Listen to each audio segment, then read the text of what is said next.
The headlines: New Cannabis Commission to intensively engage public.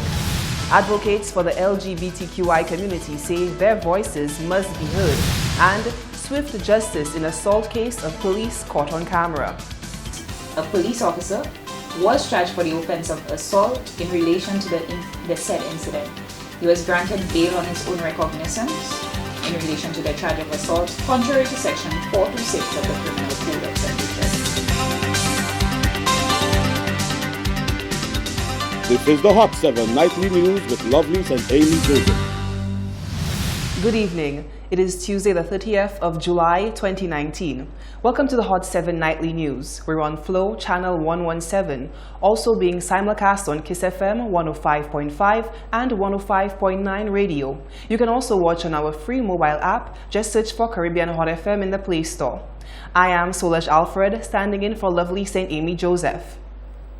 Marijuana advocates say they are giving the government of St. Lucia the benefit of the doubt with the formation of the new Cannabis Commission. Meanwhile, Minister for Commerce, Industry and Investment Enterprise, Bradley Felix, says the new commission will be different in its approach. Tresha Lionel takes us through that report. Following a field commission mandated to look into the cannabis sector early last year, which resulted in little progress made, a new one has recently been given the green light to conduct extensive outreach around the island. While there has been advocacy by different sectors for the decriminalization of marijuana in the past, successive governments have been cautious to not give into these demands without extensive research. Today, it was confirmed by the leader of the new commission that this time around there will be dozens of town hall meetings and major communication efforts which will all come at a price. We're looking at a figure at about $100,000. That will include at least 36 town hall meetings. It will include educational forums, including TV, print, radio, ads, and various adverts that are put out there. The consultation will be very intense. Okay, in fact, based on conversations I've been having, we're wondering whether the amount that has been put out there is sufficient. But we're taking it one step at a time. The minister adds that a carefully modified marijuana policy will not only improve the island's GDP, but it would also give clarity to a confusing situation. Pretty much, people believe that current laws on cannabis are ineffective. People believe they're discriminatory. People believe they violate human rights. We also have the issue of a number of young men who are applying to work on farms in Canada, and as a result of having a police record to deal with having had a joint in their possession, because of that police record, they are unable to get the opportunity to go and work on the farms. Further to that, the industry in Canada now calls for workers. And there's a big question now as to whether people who go and work on these farms earn revenue from these farms, whether this money can actually come back into our system as legitimate. Felix explains that the new commission will work aggressively by engaging the members of the public. I was given the responsibility to lead the new commission. I presented a memo to Cabinet yesterday, and pretty much Cabinet accepted the new proposal, and we are looking to aggressively go forward in doing what is called public consultation. A budget has been approved, and the commission will be going around the island. They've been given a time frame of about 3 months to go and come back to the government with advice and the results of that public consultation. I am Tresha Lionel for Hot 7 News. A rumored Pride parade has created an avalanche of voices which are eager to weigh in on the discussion.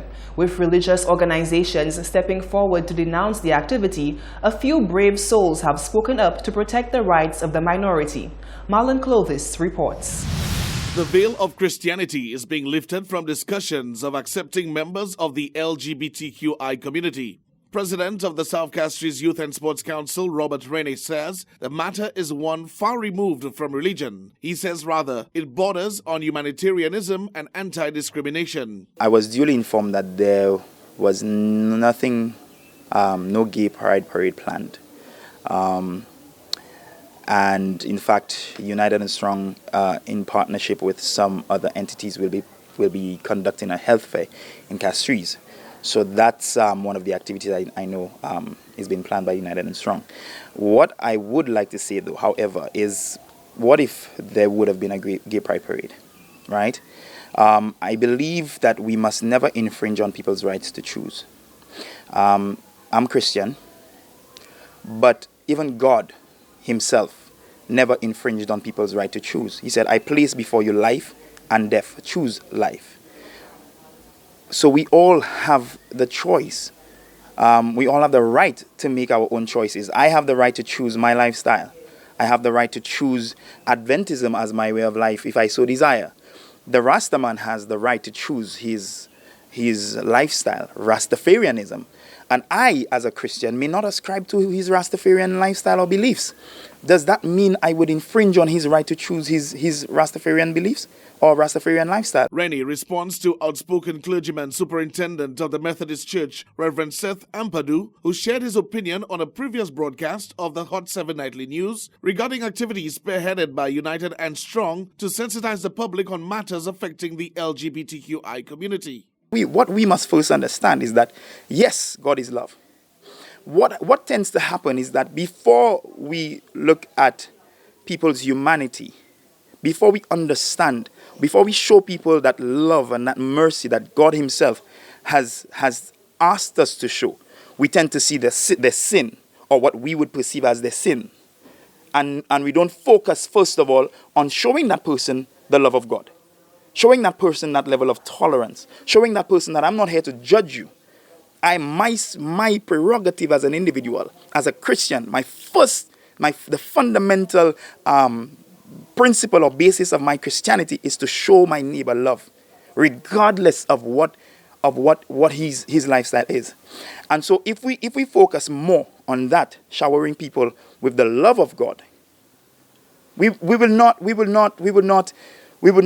first, the first thing we meet a man that's a homosexual. First thing, let's condemn them, and we would not behave that way. Meanwhile, another sturdy voice echoed the sentiments of Rennie. Private citizen and former principal of the Sir Arthur Lewis Community College, Urban Dolor, says the voices of many should be mindful of the views of the few. The Constitution guarantees everybody the right to assemble with who they want, to associate with who they want.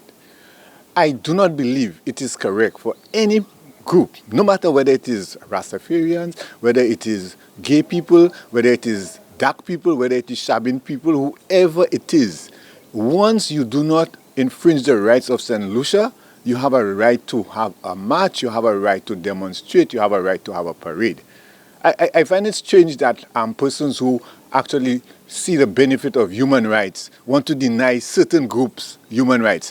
You see, the thing about it is that we live in a democracy, and people say that it is what the majority say goes. We have to remember, however, that one of the fundamental things about a democracy is that it also protects the rights of the minority. St. Lucia's first Pride celebration is scheduled for August 23rd to the 26th, with activities aimed at sensitizing the general public as well as nurturing the dignity of non-heterosexuals and gender non-conforming people in St. Lucia. Reporting for Hot 7 News, I am Marlon Clovis. Two issues flooding the headlines as of late are those of legalization of marijuana and talks of reformation of the criminal code in regards to anti-buggery laws. Hot 7 News wanted to know what you, the public, think is more accepting, the legalization of marijuana or the decriminalization of buggery. Here is what you had to say. Your question is, you were asking me my opinion about marijuana, which is to legalize marijuana, and the gay rights. Why is it, so easy for the government to legalize, always give the gays what they want, and just to legalize marijuana is so much problem. And when you look at it, it will be easier worldwide, whole system, it will be easier to give the gays their rights than legalizing marijuana. Alright? The reason why, and the main factor is, and the gay rights is all over the world. They control all businesses. And the big guns in the big businesses today, and it's not now, that from ancient time. It's not now, we're making a big issue of that. I'm not going to make a big issue of that because I know exactly what is coming to pass. And the gays, and whatever it is you want to break down, the gays and the lesbians must get their right worldwide. Because once Rome give America the utterance to give rights to people, which you call democratic rights, freedom of worship, freedom to do whatever you want to do, all right? It doesn't matter of the circumstances, it's which they have a distance of giving your rights to demonstrate your freedom of what you believe in and what you want to do to your own self. It doesn't matter. But you see the gay rights, you must get that. It's a must. It's a worldwide thing. It's a must. And it is biblical prophecy that you and I can't stop when it's about to accomplish itself. I was saying the gay story that is their life, and that's not something we could change. Everybody have their life to live. As they say that you cannot change the facts of life, you know? What is to be must be. No matter what you want to do, you do what you want, but you can't tell people what to do. You can't even control your own feeling. They make up their mind by themselves. They build up their mind, they make up their heart, you know what I'm saying? So it's not something that we can change. We just have to live with it, brother. It's not much I can say on that. But that is their style of living. We cannot change that. They can do it easy, but they will not do it. As I tell you, that is something where it's a money-making thing, and if they legalize it, they will not make money, everybody will be planting it. And if everybody have to plant it, nobody ain't going to make money off it. The only way is to have it the way they have it there, and they will make money. Everybody can make money in it. You understand me, Ross? If they legalize marijuana, nobody making money. That's why they have it that way, brother. Why is it so difficult for them to legalize marijuana and would legalize gays? Because like the world is watching marijuana as a drug, you know what I mean? So for them it will be hard for them to legalize marijuana, and like everybody will be, if you legalize marijuana, everybody will be making money, and you know the system will always fight. You know, you see all of us making money, you know. That's what I have to say about it, not much. Well, when it comes to the gays, I'm saying that life is changed right now, and those guys, they have a right to live their life and do whatever they want to. So to me, they have a right to live their life. Before, like when I was like, didn't know too much about it, but I would put fire on those guys. But right now, I'm not worried if their life anymore. They could do whatever they want, live how they want. I have nothing to do. They only God to judge us, you know what I mean? And that's it. The Royal St. Lucia Police Force stands behind its creed of serving and protecting, even though that means one within their ranks needs to be held accountable.